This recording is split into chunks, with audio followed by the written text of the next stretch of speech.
Que o amor de Deus e a graça bendita do Senhor Jesus Cristo esteja em sua vida.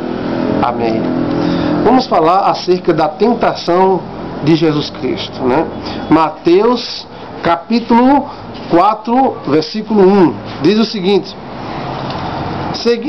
a seguir, foi Jesus levado pelo Espírito ao deserto para ser tentado pelo diabo. Ou seja, foi o Espírito Santo de Deus que levou o próprio Senhor Jesus Cristo para esse desafio, né?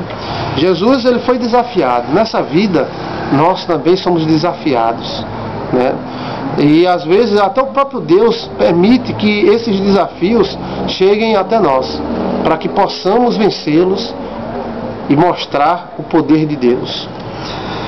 E depois de jejuar 40 dias e 40 noites, teve fome. Jesus, depois de jejuar 40 dias e 40 noites, teve fome. Então o tentador aproximou-se dele e disse: se és filho de Deus, manda que estas pedras se transformem em pães. Jesus, porém, respondeu: está escrito, não só de pão viverá o homem, mas de toda palavra que procede da boca de Deus. Então a primeira tentação de Jesus Cristo foi na carne. Foi algo relativo à sua carne. Então nessa vida temos tentações da carne. Todos os homens estão debaixo da mesma concupiscência. Somos sujeitos às mesmas ganâncias, como a Bíblia diz, né? As mesmas paixões.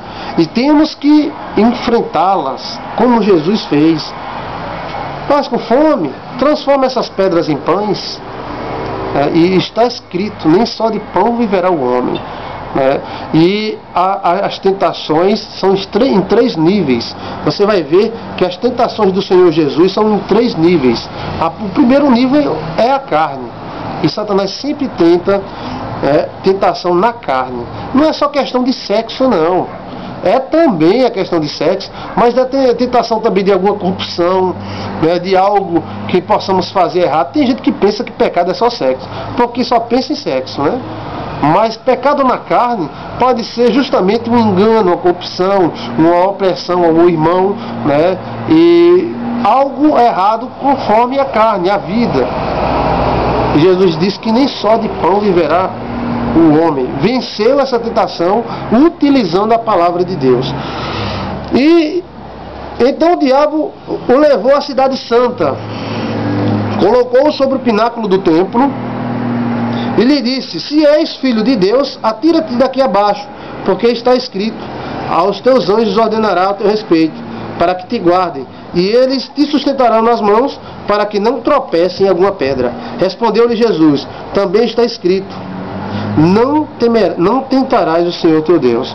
Então o segundo nível de tentação é na alma, né? Ou seja, quando alguém desafia suas emoções, né? Está escrito, o diabo citou Salmo 91, ele citou a Bíblia, está escrito: aos teus anjos dará ordem a teu respeito, para que te tome nas mãos e não tropece em alguma pedra. Mas Jesus disse: não tentarás o Senhor teu Deus. Então você tem que saber que foram 40 dias e 40 noites de tentação. Essas três tentações que estão aqui são apenas os três níveis, para você compreender, os três níveis que Jesus Cristo foi tentado. O segundo nível, que eu acabei de falar, é o nível da emoção, né? Tu é forte, vai.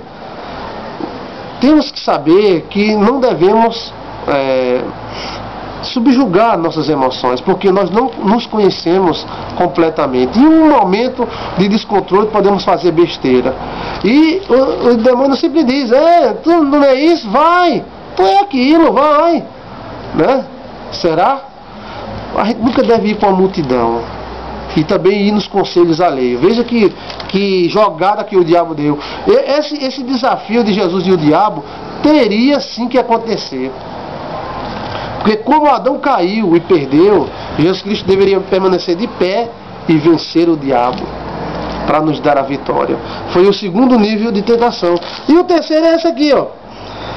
Levou ainda o diabo a um monte muito alto. Ou seja, o diabo levou Jesus. Veja que autoridade ele estava tendo. Mostrou-lhe todos os reinos do mundo e as suas glórias. E disse: tudo isto te darei, se prostrado me adorares. Então Jesus lhe ordenou: retira-te, Satanás, porque está escrito: Ao Senhor teu Deus adorarás e só a Ele prestarás culto.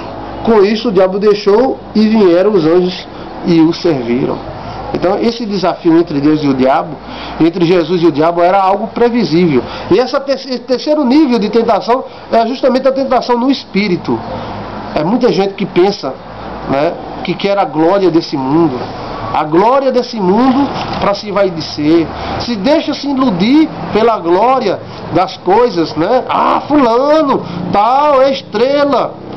Mas a nossa estrela tem que ser o Senhor Jesus Cristo. Quantos pregadores caíram na síndrome de Lúcifer, que é aquela síndrome que eles começam a pregar o evangelho, depois eles acreditam que são autossuficientes, são os donos da carne seca, e começam a alterar, né? E aí há a queda. Você tem que ter cuidado, temos que ter o cuidado de não nos envaidecermos e não lutarmos para obtermos a glória deste mundo, mas a glória de Deus. O importante não é a glória do mundo, o importante é a glória do Senhor, porque a fama, isso passa. A vaidade deste mundo vai embora, mas a vontade de Deus, a Bíblia diz que quem faz a vontade de Deus permanece. Então você deve fazer algo que permaneça para a eternidade e não se acabe como palha no fogo. A vaidade deste mundo e a fama deste mundo é algo extremamente passageiro. E Jesus Cristo sabia disso. E foi o último nível. São os 3 níveis de tentações que Cristo sofreu. E você também pode sofrer.